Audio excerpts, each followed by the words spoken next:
नमस्कार। मैं Lalit Mohan Verma, theoretical biologist, आपका स्वागत करता हूं। और सबसे पहले मैं आपको बहुत शुभकामनाएं देता हूं कि आज आपके बालक ने, आपके बच्चे ने अपना 10th का लास्ट एग्जाम दे चुका, तभी आप मेरे सामने बैठे हुए हैं। आप अपनी जिंदगी में 2 बार कंफ्यूज होते हैं, बहुत ज्यादा। सबसे पहले जब उसका पहली बार आपको एडमिशन कराना होता है और वो आप चुनते हैं कि उसे स्कूल कौन सा देना है। बच्चे की उसमें कोई चॉइस नहीं होती, कॉन्वेंट देना है, हिंदी मीडियम देना है, वगैरह वगैरह। लेकिन सपना होता है लास्ट में कि जब वहां से 12th करके निकलेगा तो क्या वो समाज में अपनी अच्छी जगह बनाएगा। अब आपने जो उस दिन चुनाव किया और आज 10th तक, 10th के एग्जाम होते ही आप कंफ्यूज हैं, मेरा बेटा क्या ले। पापा कहता है डॉक्टर बनेगा, मम्मी कहती है इंजीनियर, दादी कुछ, पड़ोसी कुछ, बच्चा कुछ सोच रहा है। बहुत सारे सब्जेक्ट्स आपके सामने। पहली तो मैं यही सलाह दूंगा कि बच्चे को सोचने दें। लेकिन एक तरफ आप नॉन मेडिकल चुनते हैं तो लगता है कि मैथ टफ होगा, बायो इजी होगी। मेडिकल चुनते हैं तो फिर सोचते हैं बायो कर लेगा, केमिस्ट्री कर लेगा, तो फिजिक्स कैसे करेगा।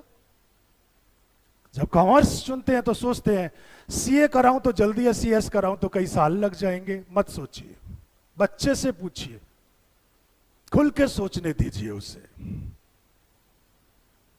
3 मेन स्ट्रीम है मैं जिनका जिक्र कर रहा हूं,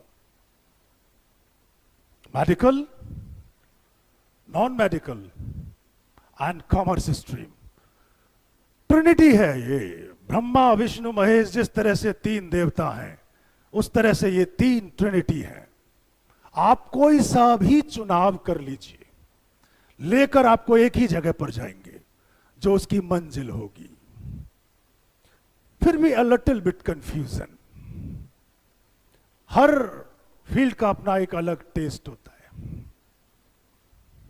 neither math is easy nor biology.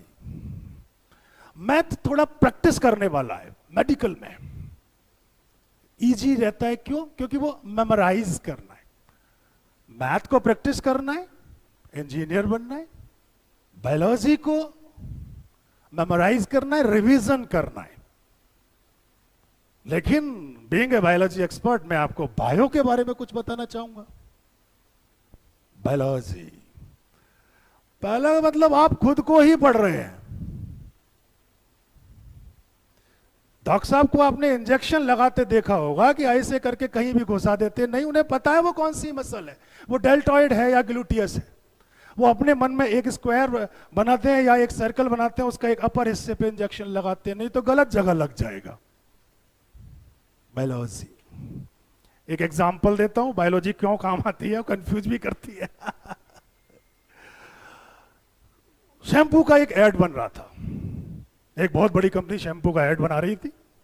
भाई इंजीनियर चाहिए और केमिकल इंजीनियर चाहिए, फिजिक्स भी चाहिए, डिब्बियां बनेंगी फिजिक्स से, ऐड बनेगा, केमिकल उसमें डाला जाएगा।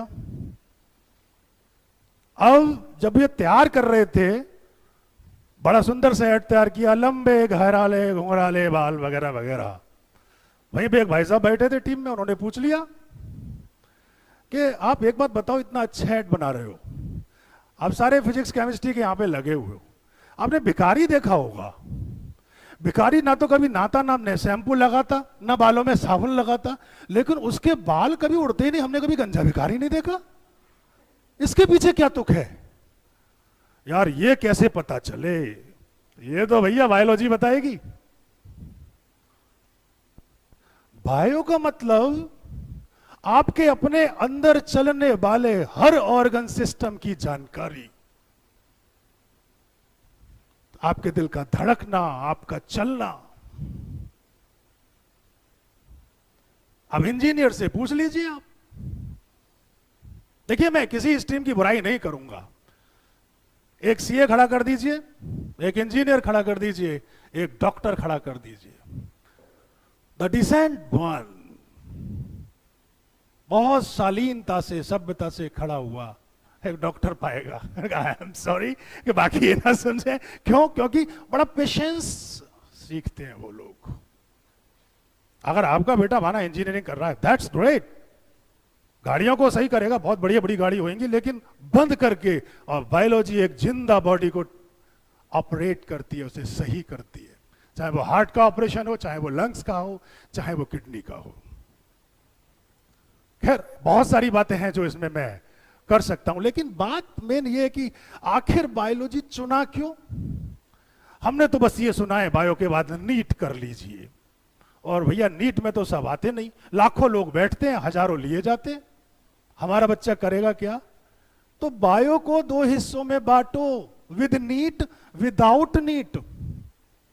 With NEET no doubt doctor साहब, साहब तो उन्हीं के आगे लगाया जाता है, बिना साहब के।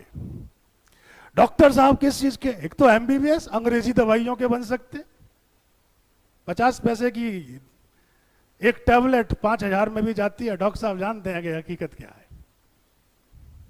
Professionally Ayurveda BAMS, homeopathy BHMS, दांतों का डॉक्टर BDS, यूनानी डॉक्टर BUMS। अब 750 करोड़ जनसंख्या है पूरे वर्ल्ड की, ये तो लिखित में है, वैसे होगी 800 से ज्यादा। ऐसा बताइए मुझे कौन सा है जिसके दांत नहीं है? अगर BDS कर लिया तो किसे जरूरत नहीं है, मुझे एक बात बता दो, और कब तक नहीं पड़ेगी? अगर दांत ना निकले तो डॉक्टर के पास, और दांत निकल आए तब भी डॉक्टर के पास। बनाओ BDS। अगर कम मार्क्स रह जाते हैं नीट में तो, और ज्यादा आते हैं तो बनाइए उसको MBBS। खैर नीट किया, नहीं हो पाया क्वालिफाई। विदाउट नीट बहुत कुछ है, बहुत कुछ है। सबसे ज्यादा स्ट्रीम में जो BSc होती है बायो के साथ होती है। इंजीनियरिंग सब्जेक्ट्स के देखो, केमिस्ट्री के साथ ले लीजिए, फिजिक्स के साथ ले लीजिए, लेकिन जो बायोलॉजी के साथ है वो बहुत सारी BSc है। BSc nursing, BSc audiology, BSc optometry, बहुत सारी है। BSc forensic. अब फॉरेंसिक डिपार्टमेंट इतना ज्यादा आजकल डिमांड में है कि जिसकी तनख्वाही अगर साल भर का पैकेज उठाओ तो 50 लाख से तो शुरू होता है जी। और क्रिमिनोलॉजी है ही नहीं विदाउट BS उसके, तो बायोलॉजी नहीं तो फिर कैसे पढ़ोगे? अभी मैं लेटेस्ट कहीं पे एक न्यूज पढ़ रहा था कि आयुष मंत्रालय ने 2 लाख भर्तियां तो अभी डॉक्टरों के लिए की है, फिर क्या 2 लाख डॉक्टरों के लिए उनके कंपाउंडर, उनके नर्स और उनके सारे ये लैब असिस्टेंट वगैरह नहीं चाहिए क्या? तो बायो का स्कोप विद पे, विदाउट पे। विदाउट पे का मेरा मतलब ये है कि अगर आपको सोशल वर्क करना है तो वो भी बायोलॉजी में बहुत ज्यादा किया जा सकता है। ठीक है, किसी को प्यार से कह के हाँ साहब क्या करना है, ठीक है। अगर आप कि भाई हासिल क्या होगा, रुपया कितना मिलेगा, क्लिनिकल रिसर्च कर लीजिए, 92 लाख पर एनम का पैकेज है क्लिनिकल रिसर्च में। एक शहर बता दीजिए जहां पे बहुत सारे पैथोलैब ना हो, और एक गली बता दीजिए जहां पे बंदा बीमार ना पड़ता हो। करवा लो, किससे ठीक कराओगे? अरे अब मिलेगा, दूसरा ले लीजिए साहब, ऑडियोलॉजी ले लीजिए, 50 लाख का पैकेज है।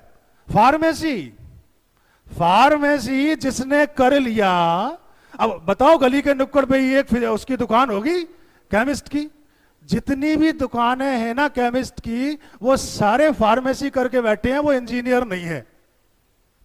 एक बात तो ये ध्यान रखना आप, ठीक है। इसके अलावा क्लिनिकल साइकोलॉजी, डिप्रेशन का दौर चल रहा है, जिसे देखो तंग हूं, परेशान हूं, ले लो जाके इंजीनियर से काउंसलिंग, बट बैठा लो सीए को, पूछ लो भैया कैसे करूं, घर में लड़ाई झगड़े हो रहे हैं कैसे बचूं। लेकिन कौन बचाएगा? एक बायोलॉजिस्ट बचा देगा, अगर आपने उसको ध्यान से किया होगा तो। BSc फॉरेंसिक साइंस मैं आपको बता चुका हूं। पैरामेडिकल टेक्नोलॉजी इतनी सारी भरी पड़ी है, अगर किसी के टांग टूट गई तो कितने सारे डॉक्टर लगेंगे, एक तो उसका ऑपरेशन करने वाला लगेगा, एक उसका एनेस्थीसिया वाला लगेगा, उसका अलग डॉक्टर होता है। और उसके बाद उस हड्डियों को, प्लेट को जोड़ने के लिए नाप लेने वाला वो लगेगा। और दूसरा फिर उसका जो बूट बनाएगा, जो उसका लेग आर्टिफिशियल बनाएगा, वो लगेगा। ऑर्थोपेडिक में भी चाहिए। अगर आपको अपने आंखें टेस्ट कराने जानी है तो 4 तरह के डॉक्टर तो वहीं पे लगे होते हैं, तो लास्ट में बड़े डॉक्टर साहब का नंबर आता है। आप अपने बेटे को बड़ा डॉक्टर बनाओ, बेटी को बड़ा डॉक्टर बनाओ, लेकिन उसके साथ वाले भी तो चाहिए। कहीं कहीं तो ऐसा भी है कि एमबीबीएस डॉक्टर की तनख्वाह तो 60,000 रुपए, जो उनकी नर्स है उनकी 2.5 लाख रुपए। सारा कुछ करने वाली तो वही है ना। एक हॉस्पिटल, आप अपने शहर का किसी भी हॉस्पिटल को ले लीजिए, एक हॉस्पिटल, एक डॉक्टर, लेकिन नर्सेज कितनी सारी, कंपाउंडर कितने सारे, और उससे फार्मेसी की दुकानें कितनी चल रही है। तो कभी भी बायोलॉजी का फील्ड एक ऐसा फील्ड है जो कभी मात नहीं खा सकता। जब भी आप अकेले बैठेंगे, अपने आप को शांत करना होगा। बायो आपकी मदद करती है। आप आंखें मीचेंगे, आपका सबकॉन्शियस, आप उसे कंट्रोल करना, यह बायोलॉजी करा देती है। ये किसी सीए और इंजीनियर की बस की नहीं है। तो भैया, जो कुछ भी आपको सोचना है, समझना है, करना है, बच्चे का भविष्य है, पहले तो बच्चे से पूछो। कोई भी सब्जेक्ट अलग अलग नहीं है। आप ये देख लीजिए कि हमें सेवा करनी है, हमें पैसा कमाना है, या हमको दोनों चीजें करनी है। बायोलॉजी के बाद ऐसे ऐसे जॉब अपॉर्चुनिटीज हैं जिसमें पैसा भी है और दुआएं भी हैं। जो भी चुनो, बेस्ट चुनो, बच्चे से पूछ कर चुनो, उसका इंटरेस्ट पूछो। अब बड़ा हो चुका है वो, उसके हार्मोन्स बदल रहे हैं, वो सोच सकता है कि आखिर उसे भविष्य में जाना कहां है। तो अच्छा चुने, बेटर चुने। थैंक यू वेरी मच, फिर मिलेंगे।